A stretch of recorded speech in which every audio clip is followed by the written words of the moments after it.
வணக்கம் மக்களே, welcome back to நேற்று இன்று நாளை. இன்றைக்கி நம்ம பெங்களூர் கத்திரிக்காய், மேரக்காய், சவ் சவ், சயோட்டோட கறி ரெசிபி தான் பார்க்க போகிறோம். நம்ம டே டு டே லைஃப்பில் வீட்டில் சாதத்து கூட பண்ணக்கூடிய வெங்காயம் பூண்டு இல்லாத ஒரு பொரியல் இது. இதை நான் எப்படி பண்ணேங்கிறத பார்க்குறதுக்கு முன்னாடி நம்ம சேனலுக்கு நீங்கள் ஃபர்ஸ்ட் டைமாக வரீங்கன்னா மறக்காமல் சப்ஸ்கிரைப் பண்ணுங்கள். இந்த பொரியல் பார்த்தீங்கன்னா ரொம்பவே ஹெல்த்தி அண்ட் டேஸ்டியும் கூட. இந்த ஸ்பைசி சாதம் இல்லைனா சப்பாத்தி கூட நீங்கள் ட்ரை சப்ஜி மாதிரி தொட்டு சாப்பிட்லாம், ரொம்பவே நல்லாயிருக்கும். இன்றைக்கி இந்த ரெசிபிக்கு நான் 5 சௌச்சவ் எடுத்திருக்கேன். சௌச்சவ் நல்லா வாஷ் பண்ணிவிட்டு கையில் எண்ணெய் தடவிட்டு அதுக்கப்புறமா தோலை சீவுங்க. தோலை சீவினதுக்கப்புறமா குட்டி குட்டி க்யூப்ஸாக கட் பண்ணி எடுத்து வச்சுக்கலாம். ஒரு கப்பில் 5 ஸ்பூன் அளவுக்கு பாசிப்பருப்பை நல்லா களைஞ்சிட்டு ஊற வச்சுடுங்க. ஒரு 15 நிமிஷம் ஊறினா போதும். இந்த காய் பண்ணுறதுக்கு ஒரு கடாயில் 3 டீஸ்பூன் எண்ணெய் எடுத்துக்கலாம். எண்ணெய் சூடானதும் 1/2 டீஸ்பூன் கடுகு, ஒரு சின்ன டீஸ்பூன் அளவு கடலைப்பருப்பு, ஒரு சின்ன டீஸ்பூன் அளவுக்கு உளுத்தம் பருப்பு சேர்த்துக்கலாம். இப்போ இந்த பருப்பெல்லாம் நல்லா பொன்னிறமாக மாறட்டும். குழந்தைகள்லாம் சாப்பிடணுங்கிறதுக்காக நான் காரத்தை கம்மியாக வச்சுக்க போகிறேன். அதனால் ஒரு காஞ்ச மிளகாய் சேர்த்துக்கிறேன். பருப்பெல்லாம் பாதி வறுப்பட்டதுக்கு அப்புறமா 1/2 டீஸ்பூன் அளவுக்கு ஜீரகம் சேர்த்துக்கலாம். ஜீரகம் சீக்கிரம் பொரிஞ்சிடும், கருகக்கூடாதுங்கிறதுக்காக தான் நான் பாதியில் சேர்த்துக்கிறேன். இப்போ பருப்பெல்லாம் நல்லா பொன்னிறமாக மாறினதுக்கப்புறமா கொஞ்சமாக கருவேப்பிலை சேர்த்துட்டு கட் பண்ணி வச்சுருக்கிற சௌச்சவ் சேர்த்துக்கலாம். இந்த மாதிரி பொரியல்லாம் பார்த்தீங்கன்னா கம்ப்ளீட்லி ஹார்ம்லெஸ், உங்கள் உடம்புக்கு எந்த கேடும் விளைவிக்காது. நல்லா மிக்ஸ் பண்ணி விட்டுருங்க. ரீசெண்டாக கொல்லிமலை போனப்போ எனக்கு இந்த வெள்ளை கலரில் சௌச்சவ் கிடச்சிது. இது வரைக்கும் நான் க்ரீன் கலர் தான் ட்ரை பண்ணியிருக்கேன். இந்த தடவை ஃபஸ்ட் டைமாக ஒயிட் கலரில் ட்ரை பண்ணேன். ரொம்ப சீக்கிரமாக குக் ஆகிடுச்சு, ரொம்பவே நல்லா இருந்தது. எங்கேயாவது கடைகளில் பார்த்தீங்கன்னா வாங்கி ட்ரை பண்ணி பாருங்கள். கொஞ்சமாக தண்ணி சேர்த்துட்டு மூடி போட்டுட்டு சௌச்சவ் வேக வச்சுக்கலாம். சௌச்சவ் ஒரு 3/4 பங்கு வெந்ததுக்கப்புறமா தான் நம்ம ஊற வச்சுருக்கிற அந்த பாசிப்பருப்பை சேர்க்கணும். அப்பப்போ மூடி திறந்துட்டு தண்ணி இருக்கான்னு மட்டும் பார்த்துக்கோங்க, இல்லைன்னா அடிப்பிடிச்சிடும். இப்போ என்னோடய சௌச்சவ் 3/4 பங்கு வெந்துடுத்து.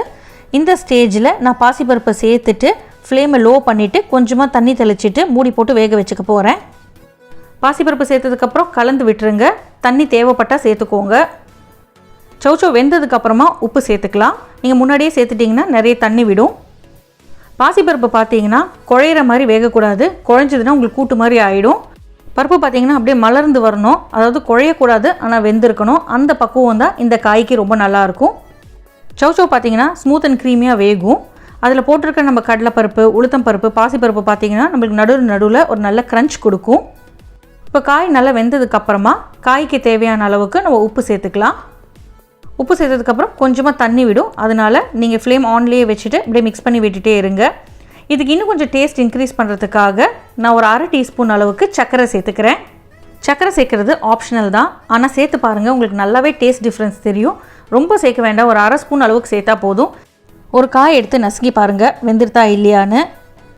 மேலே நம்ம கொஞ்சம் தேங்காய் தூவ போகிறோம். அதனால் பிளெண்டர் ஜாரில் ஒரு கைப்பிடி அளவுக்கு தேங்காய், கூடவே 1/2லேருந்து 1 பச்சை மிளகாய் சேர்த்துக்கோங்க. உங்கள் வீட்டு காரத்துக்கு ஏற்ற மாதிரி நல்லா ஃபைனாக அரைச்சிட்டு இந்த தேங்காய் துருவலை நீங்கள் காய் மேலே சேர்த்து பாருங்கள், ரொம்பவே டேஸ்டியாக இருக்கும். இன்னும் கொஞ்சம் டேஸ்ட் டிஃப்ரென்ஸ்லாம் வேணும்னா தேங்காய் கூட கொஞ்சமாக நீங்கள் கொத்தமல்லி அரைச்சும் சேர்க்கலாம்.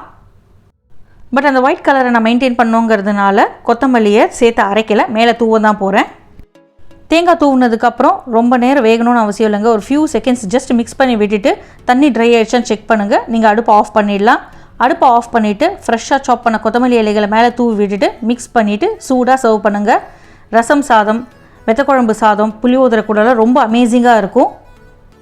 ரொம்ப சிம்பிள், ரொம்ப ஈஸி, ஆனால் ரொம்ப ஹெல்த்தி.